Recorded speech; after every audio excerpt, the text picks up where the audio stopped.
Tonight on The Struggle, a sneak preview into what our possible future looks like. A world leader calls for a bit of a cleansing, and another world leader disappears without a trace.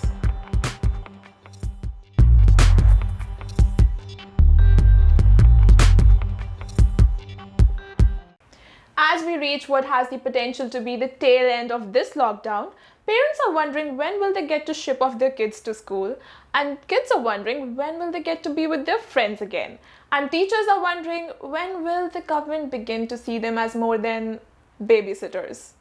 While the federal government's message on keeping schools open has been consistent, it has left it up to the states and territories to make the hard choice between keeping students home or risking spreading this virus that no one really knows much about.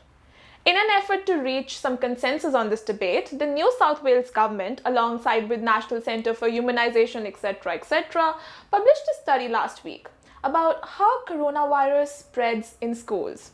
Joining us is our health correspondent Condi Sen to help and share his own thoughts on these findings. Thank you for joining us, Con. It is not only a great pleasure, but one of my career highlights to be here with you. Can we discuss the study conducted by the NCRIS? Please do. The study found that out of the 18 teachers and students who were infected with COVID-19, there were 863 close contacts. That's correct. How many tested positive? This is what is staggering, Tavleen. Only 2 people from the study were found to have COVID-19. And this just completely disproves all the naysayers and the cynics out there who seem to believe that schools should be shut down. I mean, none of these school children can get the coronavirus. How many were tested? Pardon me?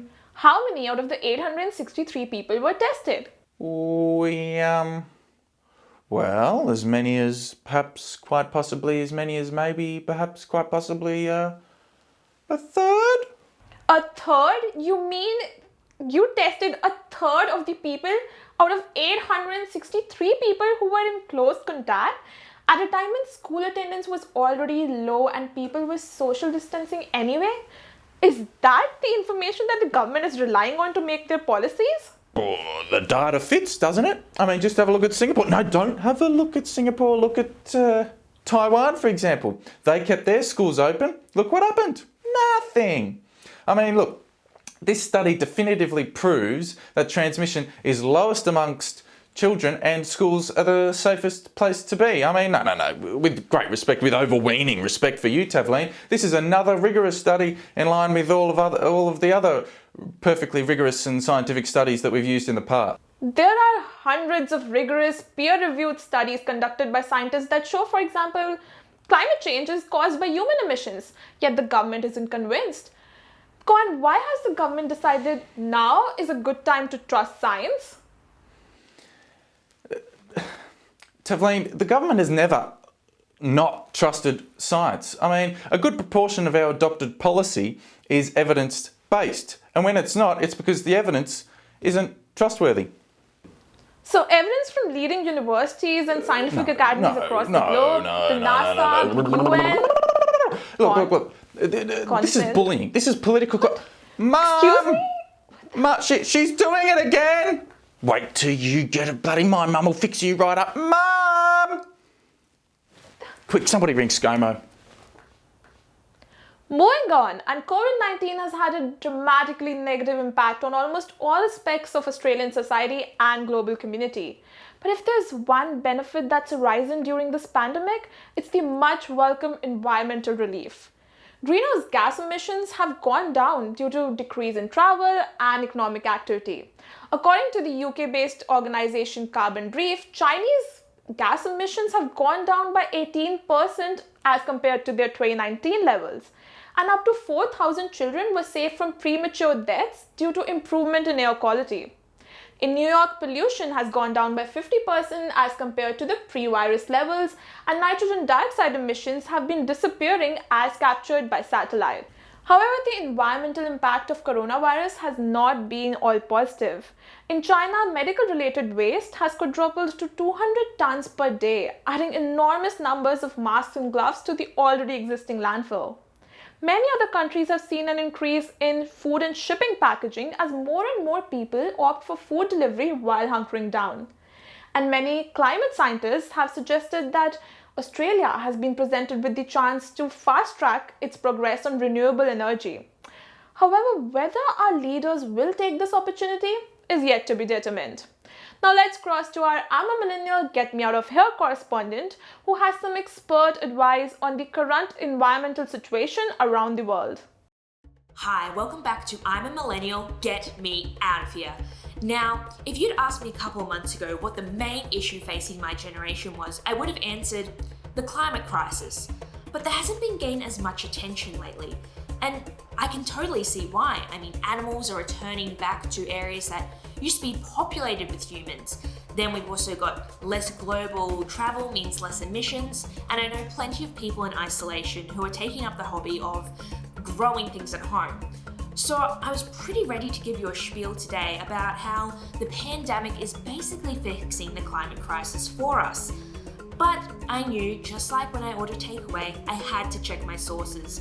That's why I'm catching up with Dr. Sarah Milne from the Australian National University, who specialises in environment and development. But I'm pretty sure we're going to be on the same page here.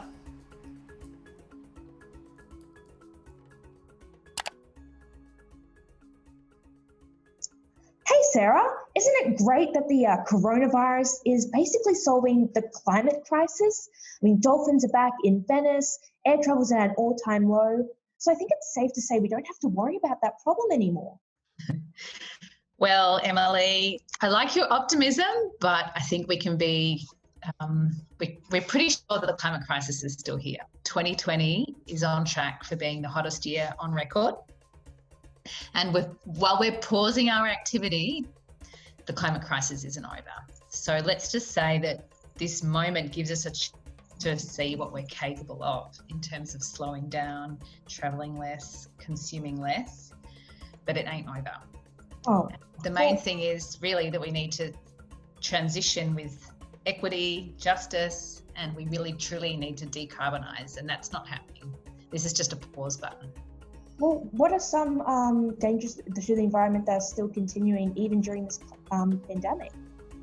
So given that we haven't actually transitioned or decarbonised onto a different trajectory, we've still got the same suite of issues. We've got habitat loss due to deforestation, urban expansion, we've got overfishing, we've got all of the same waste and pollution issues in place, the damming of rivers. This is still all happening. Well, thank you for your time, Dr. Milne. Pleasure. Thanks, Emily. We are off to a quick break.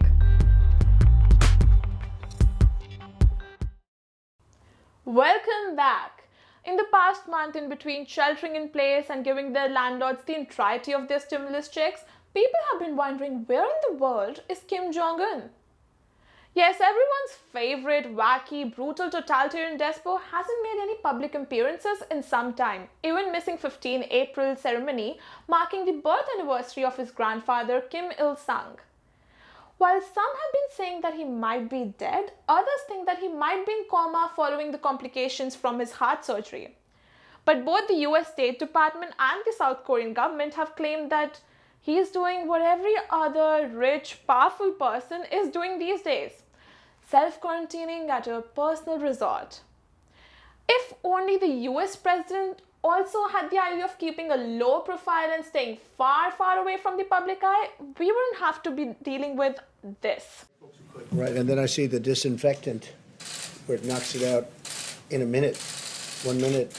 And is there a way we can do something like that by injection inside or almost a cleaning? Because you see it gets on the lungs and it does a tremendous number of the lungs. So it'd be interesting to check that.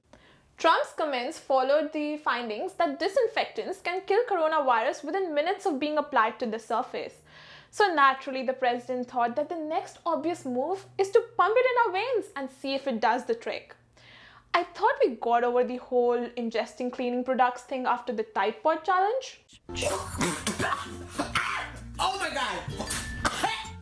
Trump quickly palmed off the backlash surrounding the press briefing, claiming that it was obviously a sarcastic comment. Did he take any responsibility for what he said? No, I don't. No, I can't imagine. I can't imagine. That sounds about right. I mean, it's not the first time President Trump has described gaslighting as a sarcastic comment. We all do remember that time he asked in front of 25,000 people if Russia is listening after the Hillary Clinton scandal of 2016. Obviously, I was being sarcastic, and a lot of people really smiled and laughed. It was said in a sarcastic manner. Yes, Mr. Trump, another sarcastic gem. It's no surprise that social media exploded after these comments, and people have been demanding that Trump be impeached and giving a new meaning to the term social distancing. Word on the street is that our very own HR manager might have the solution to Trump's problem. Over to you, Denise. No, stop, no, terrible idea. Do not inject bleach into your veins, even though, I know Trump said it would cure COVID, but it's a terrible idea. Oh, God, I'm so sick of people making unfounded, misguided, or just blatantly wrong claims and expecting no consequences. Okay. We know President Trump backtracked on his comments he made about using disinfectant to cure coronavirus. In case you missed that excuse, Trump said that he made those claims sarcastically. Nothing like a classic, I didn't make a mistake, I made a joke and you were too stupid to understand it rhetoric. So funny. But I think it's high time that people start having a little bit of accountability for their words. We've all got that one person at work who is in drastic need of a filter. You know the person. They just say what they're thinking. No consideration for the consequences. Just whatever pops into their head. It's like 24/7 word puke. But unfortunately for America, this person happens to be their president.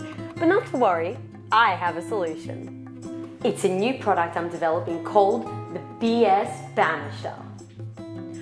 Basically, it's a small machine that we link to your brainwaves that's able to detect when you're about to say something inappropriate, misguided, or mistaken. So, when you go to open your mouth, the machine simply...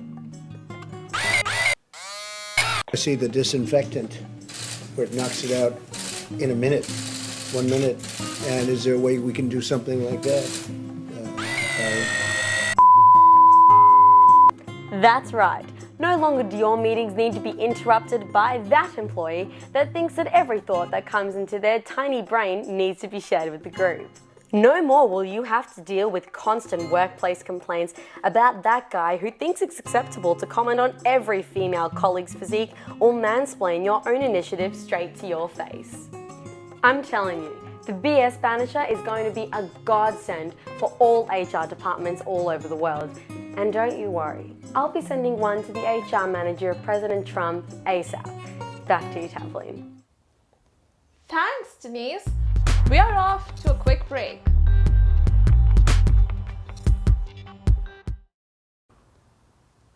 Welcome back. Now, as governments across the globe say goodbye to the prospects of debt-free economies for the foreseeable future, it's important to remember that nature hates a vacuum. So as budget surpluses are disappearing, they are being replaced by the surplus of spuds. That's right, Belgium is urging its people to double their intake of French fries as they notice a 40% drop in consumption due to restaurants being closed. Now, this whole isolation gig is pretty simple. Stay at home, eat chips, and be a couch potato, while you watch the rest of the world and see how they are dealing with the virus. Over in New Zealand, they are trying to eradicate the disease, and Sweden isn't having a bar of going into lockdown.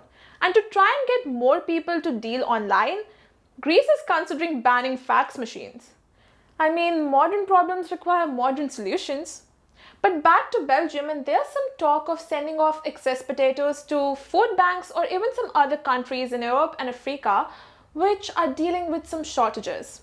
So while Australia is handing out $750 of welfare payments, Belgium is considering sending off 750,000 tons of potatoes.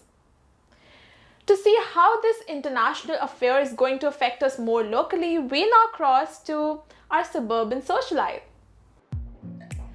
Like everyone else, I've had to make a few sacrifices due to the virus, and it can get a bit tough at times. I knew things were getting bad when my hands started becoming rough and dry from all this extra hand washing. And it got even worse when the canapes at Christine's were cancelled. Then I hear the news that Belgians are being told to eat more chips. Now that's the straw that breaks the grease monkey's back.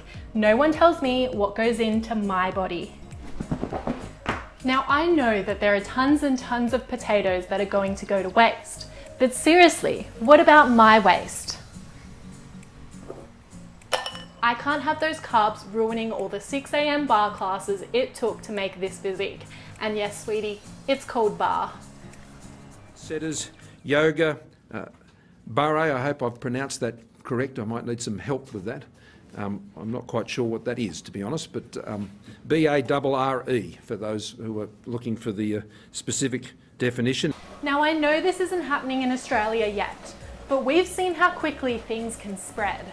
There's a whole sack full of better ideas to deal with those leftover spuds that don't involve turning ourselves into human incinerators. Why not replace that dumbbell with a bag of Sabagos?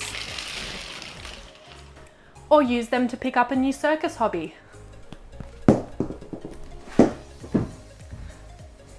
But look, this isn't the first time that potatoes have caused issues for humans. I mean, the Irish potato famine revealed just how much damage these little devils can do to civilizations. In this crisis, we had Chief Spud Peter Dutton infected with coronavirus, and now it seems we've got 750,000 tonnes worth of his descendants enacting revenge. For far too long, we've underestimated the damage this enemy can cause. Potatoes are friends, not food. Okay then, Chanel. Well, with that, we've reached the end of another episode. As the days get shorter and nights get cooler, it will feel like we are really hibernating this winter. So don't be afraid to embrace that inner beer and sleep for the next few months or so. Until next week, the struggle, it's real.